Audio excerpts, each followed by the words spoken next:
ஒரே இரவுல 1000 கோவில்களை கட்டின ஒரு இளவரசனுக்கு கடைசியில என்ன ஆனது அப்படிங்கிறது உங்களுக்கு தெரியுமா? இந்த ஒரு ஆன்மீக தகவலை தெரிஞ்சுக்கிறதுக்கு முன்னாடி என்னோட சேனலை வந்து சப்ஸ்கிரைப் பண்ணிட்டு பாருங்க.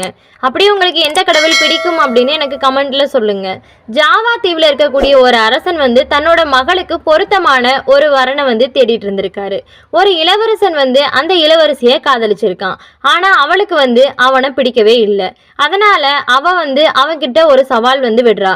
ஒரே இரவுல 1000 கோவில்களை கட்டினாதான் நான் உன்னை கல்யாணம் பண்ணிக்குவேன் அப்படின்னு வந்து சொல்றா. அந்த இளவரசனும் தெய்வ சக்தியால 999 கோவில்களை வந்து கட்டிடுறான். அவ அதை பார்த்துட்டு வந்து பயந்து போயிடுறான். ஆஹா, இவன் வந்து சவால்ல ஜெயிச்சிருவான் அப்படிங்கிறதுனால அவ வந்து தந்திரத்தை யூஸ் பண்ணி கோழிகளை வந்து கூவ வைக்கிறான். அதாவது வந்து விடிஞ்சிருச்சு அப்படிங்கிற மாதிரி. கோபமடைந்த இளவரசன் வந்து அவளை கல்லா மாத்திடுறான். அந்த கல் உருவம் தான் இன்னைக்கு ஜாவாவில் இருக்கக்கூடிய பிரம்மானன் சிவன் ஆலயத்துக்குள்ள இருக்கக்கூடிய துர்க்கை சிலை அப்படின்னு சொல்லிட்டு எல்லாருமே நம்புறாங்க. என்னோட வீடியோ பிடிச்சிருந்துன்னு சொன்னா லைக் பண்ணுங்க. அப்படி உங்க ஃப்ரெண்ட்ஸ் அண்ட் ஃபேமிலிக்கு வந்து ஷேர் பண்ணுங்க.